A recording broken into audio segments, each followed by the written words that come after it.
அனைவருக்கும் வணக்கம். இது உங்கள் தமிழ் விதை மற்றும் கல் விதைகள் வலைதளம். என்னடா எல்லாம் 10ஆம் வகுப்பே போட்டுக்கிறோம் அப்படின்னு பார்க்குறீங்களா? இன்னைக்கு நம்ம 9ஆம் வகுப்பு பார்க்க போகிறோம். 9ஆம் வகுப்புக்கு ஆனுவல் எக்ஸாம் வரப்போது ஏப்ரல் மாதத்தில் வந்துடும், இல்லைன்னா மார்ச் எண்டில் வந்துடும். இந்த 9ஆம் வகுப்புக்கு தேவையான ஒரு மாதிரி வினாத்தாள், தமிழ் பாடத்துக்கு தேவையான ஒரு மாதிரி வினாத்தாள் தான் பார்க்க போகிறோம். நம்ம டேரெக்டாக வீடியோக்குள்ளே போயிடலாம். இது வரைக்கும் நீங்கள் சப்ஸ்கிரைப் பண்ணாமல் தான் பார்க்குறீங்க அப்படின்னாலும், இல்லை புதுசாக பார்க்குறீங்கனாலும் மறக்காமல் அந்த சப்ஸ்கிரைப் பண்ணி பெல் பட்டன் அழுத்தி ஆளுங்கிற நோட்டிஃபிகேஷன் கொடுத்துருங்க. இப்போ நம்ம டேரெக்டாக வீடியோக்குள்ளே போயிடலாம் வாங்க. இந்த வினாத்தாள் உங்களுக்கு பிடிஎஃப் வேணும்னா நான் டிஸ்கிரிப்ஷனில் லிங்க் தரேன், மறக்காமல் நீங்கள் டவுன்லோட் பண்ணிக்கோங்க. 10th மாதிரியே தான் நாம் உங்களுக்கு அறிவுரைகள் குறிப்புகள் எல்லாமே கொடுத்து இந்த வினாத்தாள் ரெடி பண்ணிக்கிறோம். பாருங்கள், மாதிரி வினாத்தாள் 2024 3.25 மணி நேரம். First 15 1 mark. அடுத்தது பார்த்தீங்கன்னா பாடலடி வினாக்கள் 11 12 13 14 15. இது பாடலடி வினாக்கள்.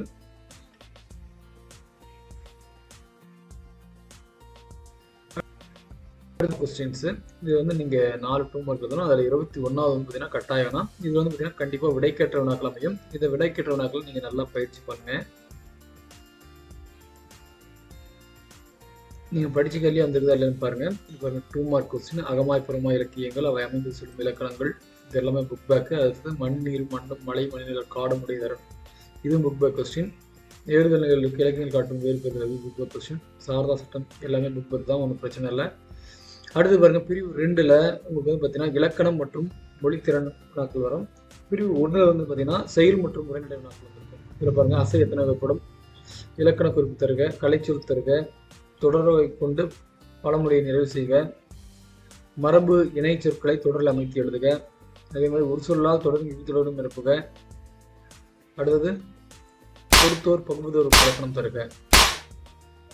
அடுத்தது பாருங்க, பகுதி 3. இது பார்த்தீங்கன்னா 3 மார்க்ஸ் கொஸ்டின். இது ஃபர்ஸ்ட் பிரிவு என்னன்னு பார்த்தீங்கன்னா இந்த உரைநடை வரும். இந்த உரைநடை வினாக்கள் சிறுவினாக்கள் வரும். பாருங்க, மருத்துவ முத்துலட்சுமி சாதனை குறிப்பிடுக, சோழர் கால குமிழித்தாம்பு, சோழர்கள் குமிழித்தாம்பு எதற்காக பயன்படுத்தப்பட்டது. அடுத்து அட்டவணையில் கொடுக்கப்பட்டுள்ள தகவலை கொண்டு பின்வரும் வினாக்கள் எழுது. அட்டவணை பாருங்க, என்ன அட்டவணை கொடுத்துருக்காங்க பார்த்துக்கலாம்.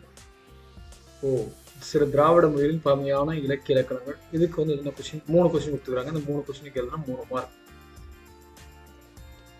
அடுத்தது பாருங்க, பிரிவு 2ல் செயலுடைய வினாக்கள் சிறுவினா. இதுல 34வது கேள்வி கட்டாயம் நீங்க விடையளிச்சு தான் ஆகணும். இப்போ மீதி 2ல் இதை ஒன்று எழுதிக்கலாம்.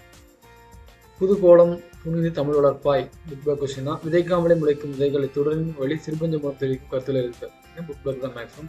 அடுத்து பிரிவு 3ல் பாருங்க, இது ரெண்டு கொஸ்டின் எழுதணும். இதில் பார்த்தீங்கன்னா அழகிட்டு வாய்ப்படம் வந்துடும், அணி வந்துடும், மீதி இன்னொரு இலக்கண கேள்வி வந்துடும்.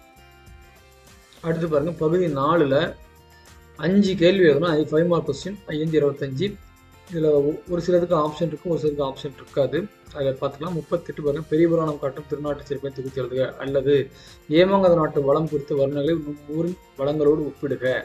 அடுத்து இது செயல் நடுவாக செயல் நடுவுதான். 39 பார்த்தீங்கன்னா கடிதம், உங்கள் பள்ளி நூலகத்திற்கு நெய்தல் பதிப்பகத்திற்கு ஒரு கடிதம் எழுதுக, அல்லது கால்மடுத்த கதைகள் எனும் தலைப்பில் நண்பனுக்கு கடிதம் எழுதுறது, நயம் பாராட்டுக, அல்லது இதுக்கு ஒரு மொழிபெயர்ப்பு கொடுத்துருக்காங்க. இப்போ 41 காட்சியை கண்டு கவிஞர் எழுதுக. 42 பாருங்க, கதையை படித்து உரையாடலாக மாற்றுக. இந்த கதையை படிச்சுட்டு இது உரையாடலாக பேசிக்கிற மாதிரி நீங்க எழுதணும். அடுத்து பாருங்க, பகுதி 5ல் 8 mark question, big questions. First பார்த்தீங்கன்னா 43 பார்த்தீங்கன்னா உரைநடை நடுவினா. நீங்க படிச்சுதான் இருக்கான்னு பாருங்க. திராவிட மொழிகளின் உப்பியல் ஆய்விற்கு தமிழே பெருந்துணையாக இருக்கிறது எடுத்துக்காட்டு விவரிக்க, அல்லது மொழியிலும் இலக்கியத்திலும் பெரியார் மேற்கொண்ட சீரமைப்புகளை விளக்குக. அடுத்து 44 விரிவானத்திலிருந்து வரும். அது தண்ணீர் கதையின் கருவூர் குன்றாமல் எழுதுக, அல்லது நூல்கள் ஆகியன குறித்து அண்ணாவின் வானொலி உரையில் எழுப்புகின்ற கருத்துக்கள் யாவை. அடுத்து பார்த்தீங்கன்னா 45ல் ஒரு பொதுக்கட்டுரை வரும். எனது பயணம் என்ற தலைப்பில் உங்களுக்கு, அல்லது பார்த்தீங்கன்னா சில குறிப்புகள் கொடுத்து எழுதுவாங்க. நாம் இங்கே இருக்கிற உங்கள் புக்கில் இருக்கிற கொஸ்டினையும் எடுத்து கொடுத்துறோம். அடுத்து 2 3ல் நான் உங்களுக்கு குறிப்புகள் கொடுத்துட்றேன். அந்த குறிப்புகளுக்கு தகுந்த மாதிரி நீங்கள் எழுதுகிற மாதிரி நம்ம வச்சுக்கலாம். ஓகேவா? இதுதான் இந்த 9ஆம் வகுப்புக்கான மாதிரி வினாத்தாள் 1. இந்த வினாத்தாளை வந்து நீங்கள் டவுன்லோட் பண்ணிக்கலாம். அதோட பிடிஎஃப் லிங்க் டிஸ்கிரிப்ஷன் கொடுத்தது. அதே மாதிரி 9ஆம் வகுப்பு தேவையான வழிகாட்டி வேணும்னா நம்மளுடைய இந்த 2 நம்பருக்கு கான்டாக்ட் பண்ணுங்க. 9ஆம் வகுப்புக்கான தேவையான வழிகாட்டி இருக்குது. எளிமையான ஒரு வழிகாட்டி, விலையும் குறைவு தான். அதுக்கான எல்லா டீட்டெயில்ஸும் நீங்கள் இந்த 2 நம்பருக்கு கான்டாக்ட் பண்ணிக்கலாம். அதே மாதிரி நம்மளோட குரூப்பில் நீங்கள் சேரலைன்னா இந்த QR கோடை ஸ்கேன் பண்ணிங்கன்னா குரூப்பில் சேர்ந்துக்கலாம். அப்படி இல்லைன்னா உங்களுக்கு இந்த வாட்ஸ்அப் லிங்கை டச் பண்ணிங்கன்னா நீங்கள் சேர்ந்துக்கலாம். சரி மாணவர்களே, உங்களுக்கு வேறு ஏதேனும் சந்தேகம் இருந்தால் இந்த கமெண்ட் பாக்ஸில் கமெண்ட் போடுங்க. மற்றொரு காணொலியில் இருக்கிறேன். அதுவரை உங்களிடம் விடைபெறுவது உங்கள் தமிழ் விதை மற்றும் கல்விதை வளரும். நன்றி, வணக்கம், வாழ்க வளமுடன். மறக்காம சப்ஸ்கிரைப் பண்ணிக்கோங்க.